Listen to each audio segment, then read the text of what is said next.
오늘부터 창세기를 상고하겠습니다. 창세기는 성경 66권의 문을 여는 첫 번째 책으로서 이 세상 온 우주 만물의 기원과 생명의 탄생, 그리고 인류 역사의 시작을 기록하고 있는 책입니다. 무엇보다 창세기는 사람과 하나님의 관계가 어떻게 시작되었으며 어떻게 훼손되었는지, 그리고 그로 인해 발생한 파괴적인 결과가 무엇인지를 밝히고 있습니다. 이를 통해 마음을 열고 이 책을 읽는 사람들에게 하나님과의 관계가 깨어지기 전의 상태로 회복하고 싶다는 동기를 가지게 함으로써 그들을 신앙의 문으로 초대하는 책이기도 합니다. 창세기의 기록자는 모세입니다. 본서의 내용 가운데 이를 직접적으로 밝히고 있는 부분은 없지만 모세오경이라고 불리는 창세기, 출애굽기, 레위기, 민수기, 신명기를 전체적으로 보면 그 누구도 이를 부인할 수 없습니다. 모세가 창세기를 기록한 시기는 그가 이스라엘 자손들을 이끌고 출애굽한 이후로부터 하나님께 받은 자신의 사명을 마치고 임종하기 전까지의 어느 시기로 추정됩니다.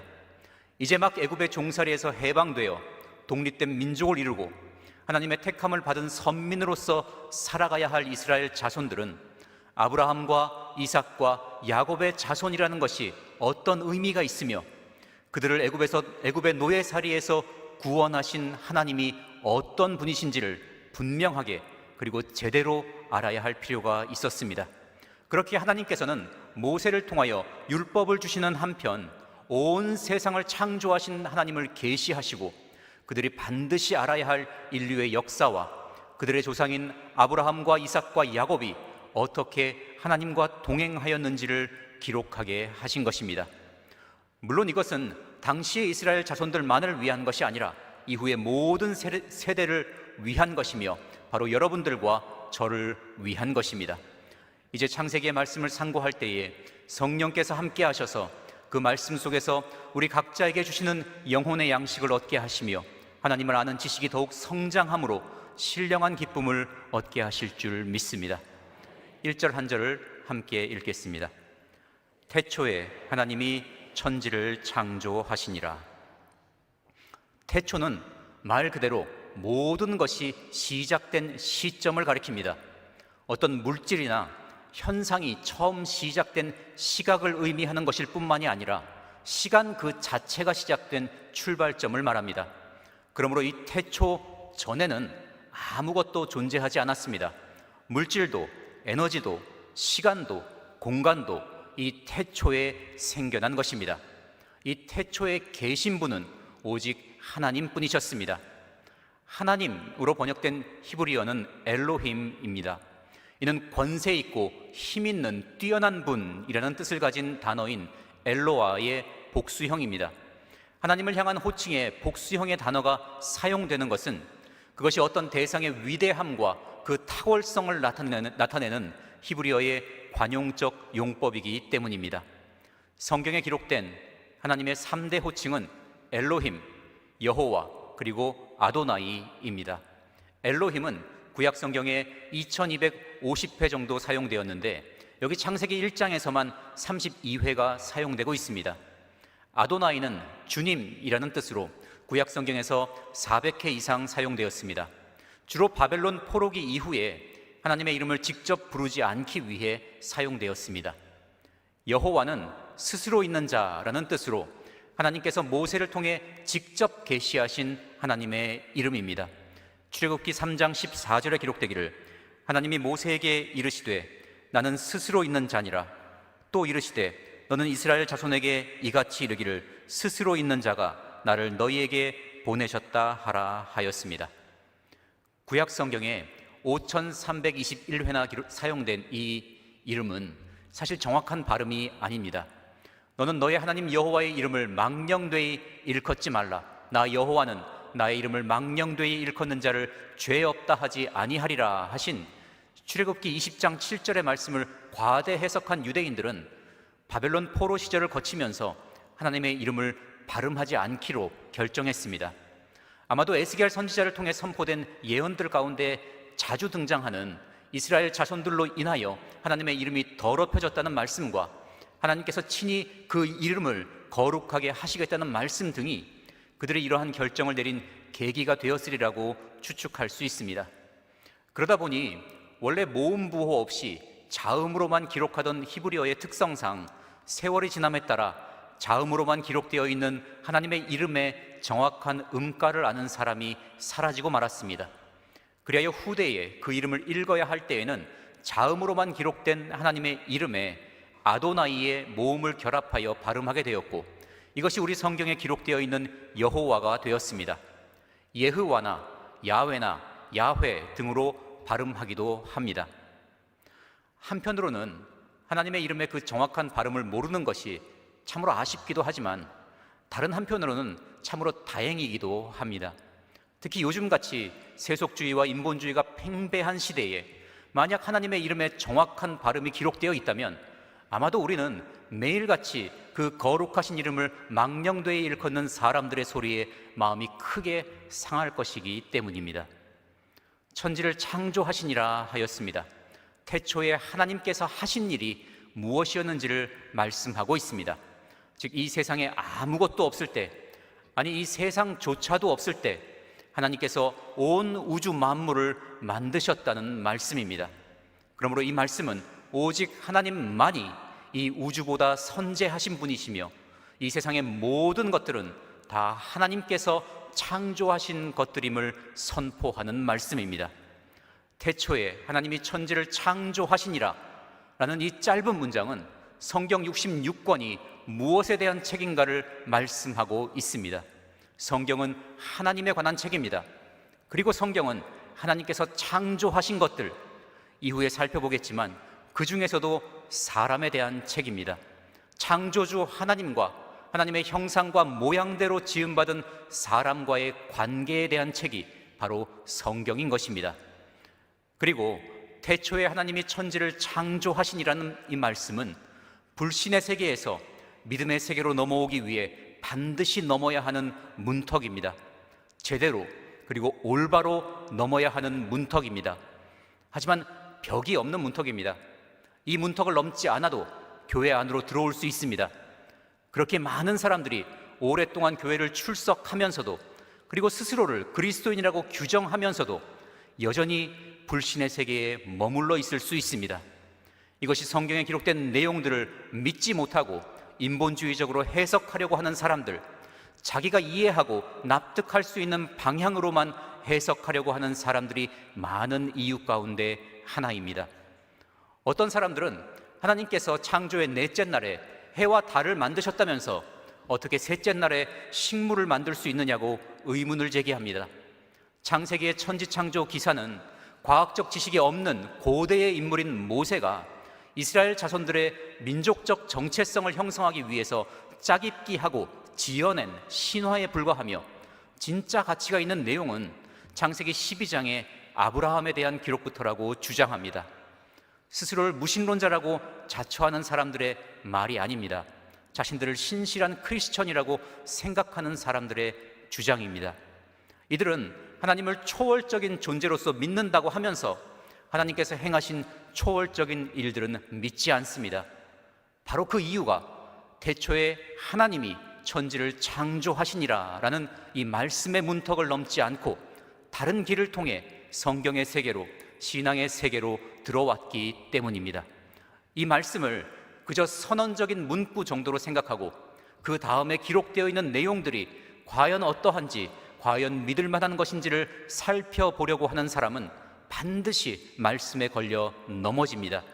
그 걸려 넘어지는 곳이 창세기의 창조 기사이든 하와를 만드신 것에 대한 말씀이든, 가인이 자신을 죽일 것이라고 두려워했던 사람들이 누구이며 그가 누구와 결혼을 해서 자손을 남길 수 있었는지에 대한 것이든, 노아의 홍수에 대한 내용이든, 아니면 예수님의 탄생과 죽음과 부활, 승천에 대한 기록이든, 더 나아가 요한계시록에 기록되어 있는 예수님의 재림과 심판과 천국에 대한 것이든, 그 사람은 반드시 그 말씀에 걸려 넘어지게 됩니다. 태초에 하나님께서 천지를 창조하셨습니다.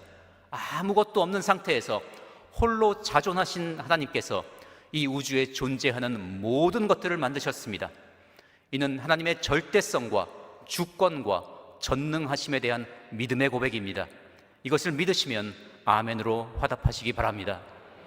여러분은 이 문턱을 올바른 방법으로 넘으신 분들입니다. 그러므로 만약 여러분이 만나는 어떤 사건이, 어떤 사람이, 어떤 생각이 여러분의 믿음을 흔들리게 하거나 약하게 만든다면 고개를 돌려서 여러분이 넘어온 그 문턱을 바라보십시오. 다시 말해 성경을 펼쳐서 창세기 1장 1절의 말씀을 읽어보십시오. 그리고 그 의미를 깊이 묵상하십시오. 여러분의 믿음을 그 말씀 위에 세우십시오. 그리할 때 그 무엇도 여러분의 믿음을 흔들 수 없을 것입니다. 2절 한 절을 함께 읽겠습니다. 땅이 혼돈하고 공허하며 흑암이 깊음 위에 있고 하나님의 신은 수면에 운행하시니라. 하나님께서 만드신 그 땅은 아직 질서가 갖추어지지 않은 상태였습니다. 흑암이 깊음 위에 있다고 하였는데 아직 빛이 창조되기 전 완전한 어두움 속에서 지구를 구성하는 모든 재료들이 뒤엉켜서 마치 깊은 바다와 같이 일렁거리고 있는 모습을 그리고 있습니다. 하나님의 신은 하나님의 숨 또는 하나님의 바람이라는 뜻입니다. 여기서는 성령님을 가리킵니다. 수면에 운행하시니라 라고 하였습니다. 성령께서 역사하시는 장면을 칠흑 같은 어둠 속에서 아직 그 어떤 것도 제대로 된 형태를 갖지 못하고 다 뒤섞인 상태로 수면 아래에 잠겨있는 상태인 지구의 표면 위를 부드럽게 감싸듯이 선회하고 계시는 모습으로 묘사하고 있습니다. 성령께서 아직 아무런 형태도 갖지 못하고 어떠한 기능도 없는 그저 물질들의 덩어리일 뿐인 원시 지구 위를 운행하시는 이러한 모습은 마치 성령님께서 이 재료들로 무엇을 빚어낼까를 즐겁게 생각하시는 모습처럼 느껴집니다. 성도 여러분, 혹시 여러분의 삶이 이때 이 지구의 상태처럼 빛 한 줄기 없는 캄캄한 어둠 속에 있다고 생각되십니까? 내 인생에는 아무것도 제대로 된 것이 없는 혼돈만이 있다고 생각하는 분이 계십니까? 그렇다면 이 말씀을 찬찬히 읽어보시기 바랍니다. 땅이 혼돈하고 공허하며 흑암이 깊음 위에 있는 그곳에 성령께서 운행하고 계셨습니다. 그리고 놀라운 다양성과 조화로움으로 가득한 이 지구를 조성하셨습니다. 이와 마찬가지로 성령님께서는 모든 믿는 자들의 삶에 함께하고 계십니다. 그리고 그 삶을 하나님의 보시기에 좋은 상태로 만들어 나가십니다. 이를 믿으심으로 평안과 소망과 담대함을 얻으시기를 바랍니다. 이 흑암도 하나님께서 창조하신 것입니다. 빛이 창조되기 전에 어둠, 그 절대적인 흑암도 하나님께서 만드신 것이며 빛 자체가 없는 상태에서도 하나님께서는 그 흑암 속에 있는 모든 것들을 다 알고 계셨다는 사실은 하나님께서 천지를 창조하셨다는 사실을 믿는 성도에게 삶의 든든한 보장이 되며 크나큰 위로가 됩니다. 흑암도 하나님의 피조물에 불과하다는 것을 분명히 아는 사람은 내가 주의 신을 떠나 어디로 가며 주의 앞에서 어디로 피하리이까? 내가 하늘에 올라갈지라도 거기 계시며 음부에 내 자리를 펼지라도 거기 계시니이다. 내가 새벽 날개를 치며 바다 끝에 가서 거할지라도 곧 거기서도 주의 손이 나를 인도하시며 주의 오른손이 나를 붙드시리이다. 내가 혹시 말하기를 흑암이 정녕 나를 덮고 나를 두른 빛은 밤이 되리라 할지라도 주에게서는 흑암이 숨기지 못하며 밤이 낮과 같이 빛이 나니 주에게는 흑암과 빛이 일반이니이다 라는 다윗의 찬양이 얼마나 사실적인 고백인가를 알게 되기 때문입니다. 3절에서 5절까지 함께 읽겠습니다. 하나님이 가라사대 빛이 있으라 하시매 빛이 있었고 그 빛이 하나님의 보시기에 좋았더라. 하나님이 빛과 어둠을 나누사 빛을 낮이라 칭하시고 어두움을 밤이라 칭하시니라. 저녁이 되며 아침이 되니 이는 첫째 날이니라. 무에서 유를 창조하신 하나님께서 우리가 지금 보고 듣고 만지고 느낄 수 있는 구체적인 자연의 요소들의 창조를 시작하셨습니다. 가장 먼저 창조하신 것은 빛이었습니다. 이 빛은 우리가 알고 있는 저 태양에서 나오는 빛이 아닙니다. 이 우주에 무수히 존재하는 빛을 내는 다른 별들에서 나오는 것도 아닙니다. 우리의 태양을 포함해서 우주에 존재하는 별들은 아직 창조되지 않았습니다. 그러므로 이 빛은 빛이라는 존재를 창조하신 것으로 볼 수 있습니다. 또한 이 빛은 태양이 창조되기까지 태양의 역할을 한 어떤 구체적인 광원을 말하기도 합니다. 이 빛으로 인해서 하루의 구분이 생겼고, 이 빛이 셋째 날에 창조된 각종 식물 위에 비추었기 때문입니다. 하나님의 보시기에 좋았더라 라고 하였습니다. 여기서 보셨다는 말은 그저 감상하는 것이 아니라 목적을 가지고 자세히 살펴보았다는 의미로 사용되는 단어입니다. 따라서 하나님의 보시기에 좋았다는 말씀은 이 빛이 하나님께서 의도하신 그대로 창조되었다는 것을 뜻합니다. 하나님의 말씀은 하나님께서 뜻하신 그대로 이루어집니다. 덜 이루어지거나 더 이루어지거나 다르게 이루어지는 경우가 전혀 없습니다. 선지자 이사야는 기록하기를 비와 눈이 하늘에서 내려서 다시 그리로 가지 않고 토지를 적시어서 싹이 나게 하며 열매가 맺게 하여 파종하는 자에게 종자를 주며 먹는 자에게 양식을 줌과 같이 내 입에서 나가는 말도 헛되이 내게로 돌아오지 아니하고 나의 뜻을 이루며 나의 명하여 보낸 일에 형통하리라 하였습니다. 그러므로 하나님의 말씀을 믿고 그 말씀을 의지하며 그 말씀에 순종하여 살아가는 성도에게 복이 있습니다. 하나님께서 이러한 성도들을 위하여 하신 모든 말씀들이 그의 삶 가운데 다 이루어질 것이기 때문입니다. 빛과 어둠을 나누사 빛을 낮이라 칭하시고 어둠을 밤이라 칭하시니라. 저녁이 되며 아침이 되니 이는 첫째 날이니라 하였습니다. 빛을 만드신 하나님께서는 낮과 밤을 나누셨습니다. 그러자 곧 저녁이 되었습니다. 이를 통해 우리는 하나님께서 만드신 이 지구가 처음부터 자전을 하였으며 여기에 기록된 날이 지금과 같은 24시간의 하루를 뜻한다는 것을 알 수 있습니다. 날이라고 번역된 성경 원어는 욤입니다. 이 낱말은 성경에서 무려 2225번이나 사용되었는데 그 용례가 다양합니다. 밤과 대조되는 낮을 가리킬 때 사용되었습니다. 빛과 어둠을 나누사 빛을 낮이라 칭하시고 라고 하신 말씀에서의 낮입니다. 1년을 말할 때 사용되었습니다. 사무엘상 27장에 다윗이 블레셋 사람의 지방에 거한 날수는 1년 넉 달이었더라 라고 하신 말씀에서 1년에 해당합니다. 어떤 특정한 날을 가리킬 때 사용되었습니다. 출애굽기 6장 28절에 기록된 여호와께서 애굽 땅에서 모세에게 말씀하시던 날에 라는 말씀에서의 날을 말할 때 사용되었습니다. 그리고 하루를 가리킬 때 사용되었습니다. 여호수아가 아모리 사람들을 칠 때 태양이 기브온 위에 머물고 달이 아얄론 골짜기에 머무른 사건을 기록한 여호수아 10장 13절에 태양이 머물고 달이 그치기를 백성이 그 대적에게 원수를 갚도록 하였느니라. 야살의 책에 기록되기를 태양이 중천에 머물러서 거의 종일토록 속히 내려가지 아니하였다 하지 아니하였느냐라는 말씀에서의 종일에 해당합니다. 이러한 다양한 용례를 구실로 하여 본문에서의 하루, 즉 날이 하루가 아니라 한 시대를 가리킨다는 주장이 있습니다.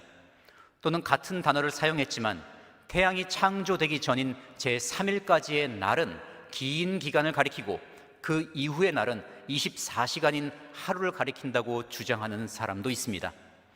그러나 이미 말씀드린 것처럼 이 창조 기사에서의 날을 다르게 해석할 이유가 없습니다. 이미 첫날부터 낮과 밤 그리고 저녁과 아침이라는 표현으로서 지구의 자전에 의한 하루를 묘사하고 있기 때문입니다. 창조의 첫날에 대한 기록부터 인간의 상식과 과학적 지식 등을 내세우며 자기가 납득할 수 있는 방향으로 말씀을 비틀어 해석하려는 태도는 창세기 1장 1절의 문턱을 제대로 넘은 사람이라면 가질 수 없는 자세입니다. 6절에서 8절까지 함께 읽겠습니다.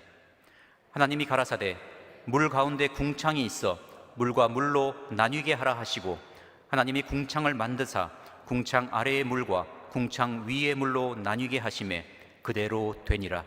하나님이 궁창을 하늘이라 칭하시니라.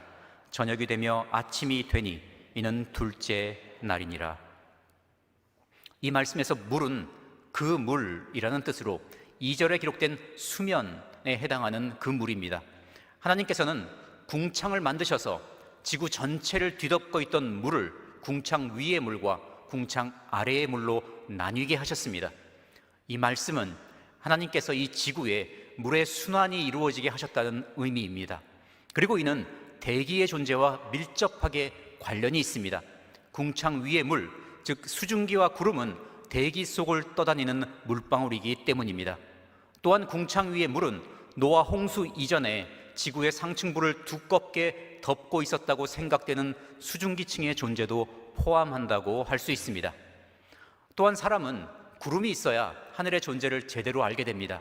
높은 산의 중턱에 걸려있는 구름, 그 산 위에 떠있는 구름, 밤에 달빛과 별빛 아래를 흘러가는 구름을 볼 때에 우리는 비로소 우리 머리 위에 있는 이 드넓은 공간의 크기와 높이를 실감할 수 있게 되고 그것을 하늘로서 인식할 수 있기 때문입니다.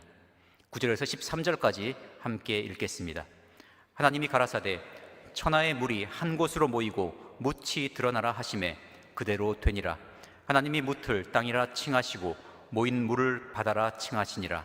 하나님의 보시기에 좋았더라. 하나님이 가라사대 땅은 풀과 씨 맺는 채소와 각기 종류대로 씨 가진 열매 맺는 과목을 내라 하시매 그대로 되어 땅이 풀과 각기 종류대로 씨 맺는 채소와 각기 종류대로 씨 가진 열매 맺는 나무를 내니 하나님의 보시기에 좋았더라. 저녁이 되며 아침이 되니 이는 셋째 날이니라. 창조의 셋째 날은 크게 두 부분으로 나눌 수 있습니다. 첫째 부분은 바다와 육지의 구분이고 둘째 부분은 식물의 창조입니다. 빛을 창조하시고 지구의 자전을 통해 낮과 밤이 있게 하셨으며 대기를 조성하시고 물이 순환되도록 하신 하나님께서는 이제 생명으로 충만한 지구를 만드시기 위해 땅과 바다를 나누셨습니다. 이를 위해서는 대규모의 지각 변동이 있었어야 할 것입니다. 그러나 그 변동은 자연재해처럼 파괴적인 형태가 아니라 매우 신속하지만 부드럽고 자연스럽게 이루어졌을 것입니다. 같은 날 있을 식물의 창조를 위한 전 지구적 규모의 변화였기 때문입니다. 지표면이 형성되고 해안선이 정리되자 하나님께서 다시 한번 명령하셨습니다. 그러자 수많은 종류의 식물들이 땅에서 자라나기 시작했습니다. 이 역시 매우 신속히 진행되었습니다. 각기 종류대로 풀과 씨 맺는 채소와 씨 가진 열매 맺는 나무들이 자라났을 뿐만 아니라 한 종류 안에서도 다양한 크기와 그에 따른 수령을 가진 나무들이 생겨났을 것입니다. 씨 맺는 채소와 씨 가진 열매 맺는 나무라고 하였는데 여기서 씨는 우리가 알고 있는 식물들의 씨앗만을 가리키는 것이 아니라 왕성하게 번식하는 것과 관련된 포괄적인 의미를 가진 단어입니다. 하나님께서는 다양한 방법으로 번식하는 모든 종류의 식물들을 창조하신 것입니다. 14절에서 19절까지 함께 읽겠습니다. 하나님이 가라사대 하늘의 궁창에 광명이 있어 주야를 나뉘게 하라. 또 그 광명으로 하여 징조와 사시와 일자와 연한이 이루라. 또 그 광명이 하늘의 궁창에 있어 땅에 비치라 하시고 그대로 되니라. 하나님이 두 큰 광명을 만드사 큰 광명으로 낮을 주관하게 하시고 작은 광명으로 밤을 주관하게 하시며 또 별들을 만드시고 하나님이 그것들을 하늘의 궁창에 두어 땅에 비치게 하시며 주야를 주관하게 하시며 빛과 어둠을 나뉘게 하시니라. 하나님의 보시기에 좋았더라. 저녁이 되며 아침이 되니 이는 넷째 날이니라. 창조의 4일째 하나님께서 드디어 큰 광명과 작은 광명 그리고 별들, 즉 우리가 알고 있는 해와 달과 별들을 창조하셨습니다. 또 그 광명으로 하여 징조와 사시와 일자와 연한이 이루라 하셨습니다. 이를 다시 번역하면 그리고 그것들은 징조와 사시와 일자와 연한을 위하여 있으라가 됩니다. 하나님께서 해와 달과 별의 역할을 정하여 주신 것입니다. 사시는 계절들을 의미합니다. 일자와 연한은 년수와 날수를 의미합니다. 태양과 달로 인하여 사시와 일자와 연한이 이루어지는 것은 지구가 궤도를 따라 태양을 공전하고 달이 지구를 공전하고 있기 때문에 발생하는 일입니다. 즉 이 말씀은 이때 비로소 우리가 알고 있는 태양계의 행성들의 움직임, 그리고 온 우주의 천체들의 운동이 시작되었다는 것이며, 이를 위해 하나님께서 해와 달과 별들을 만드셨다는 말씀입니다. 그리고 징조는 자연적인 현상 혹은 사건에서 보여지는 표징을 뜻합니다. 이적이라고 번역되기도 합니다. 천체의 활동이나 변화로서 나타난 표징들이 성경에 여러 차례 기록되어 있습니다. 대표적인 것으로는 예수님의 탄생 때 동방으로부터 온 박사들을 인도했던 별의 움직임, 그리고 예수님께서 십자가에서 돌아가실 때 해가 빛을 잃었던 사건 등이 있습니다. 장차 닥칠 하나님의 심판 때에 해가 총담같이 검어지고 온 달이 피같이 될 것입니다. 이러한 사실들은 비록 물리학적으로는 이 지구가 태양의 중력에 잡혀서 그 궤도를 돌고 있는 태양계의 여러 행성들 가운데 하나에 불과하지만, 창조의 목적에 있어서는 이 모든 천체들이 지구를 위해서 창조되었다는 사실을 분명하게 드러내고 있습니다. 이 지구는 하나님께서 세상을 창조하신 궁극적인 이유인 하나님의 형상과 모양대로 창조된 사람이 살도록 하기 위해서 마련된 이 우주에서 유일하고 특별한 장소입니다. 그렇기에 창조의 첫째 날에 이미 빛을 만드신 하나님께서 해와 별들을 먼저 만드신 후에 그 주위를 도는 특별한 행성인 지구를 만들지 않으시고 넷째 날에 와서야 지구가 공전할 태양을 만드셨습니다. 이를 통해 하나님께서는 중력과 같은 어떤 힘이나 아니면 어떤 다른 법칙이 우주를 탄생하게 하고 존재하게 하는 것이 아니라 하나님께서 친히 온 우주를 만드셨으며 운행하고 계심을 나타내셨습니다. 태양이 있기 때문에 태양계가 존재하는 것이 아니라 하나님께서 그렇게 만드셨기 때문에 존재하고 운행되고 있음을 알게 하신 것입니다. 오늘은 성경의 문을 여는 창세기 1장에 기록된 천지창조기사 가운데 첫째 날부터 넷째 날까지를 상고하였습니다. 태초에 하나님이 천지를 창조하시니라 라는 말씀의 문턱을 믿음으로 넘으신 성도 여러분께서는 이 창조의 기록들을 살펴볼 때마다 그 안에서 하나님의 능하심과 그 기이하신 솜씨를 새롭게 발견하고 그로 인해 하나님께 감사의 찬송을 부르게 되시기를 주님의 이름으로 축원합니다. 기도하겠습니다. 창세기의 말씀을 통해서 이 세상이 어떻게 생겨났으며 왜 생겨났는지를 알게 하신 하나님의 은혜에 감사합니다. 태초에 하나님이 천지를 창조하셨다라는 고백이 저희 믿음의 근간이 되게 하심으로 그 어떠한 경우에도 흔들림 없는 믿음을 소유하게 하여 주시니 감사합니다. 날마다 하나님께서 만드신 이 세상을 마주하고 바라볼 때마다 하나님의 놀라운 솜씨와 능력을 새롭게 깨닫고 기쁨으로 주님을 찬미하는 성도들이 다 되게 하여 주시옵소서. 하나님께서 지으신 땅을 밟고 있으므로 담대하며 하나님께서 지으신 공기를 숨쉬고 있으므로 새 힘을 얻는 저희들이 되게 하여 주시옵소서. 주 예수 그리스도의 이름으로 감사하며 기도합니다. 아멘.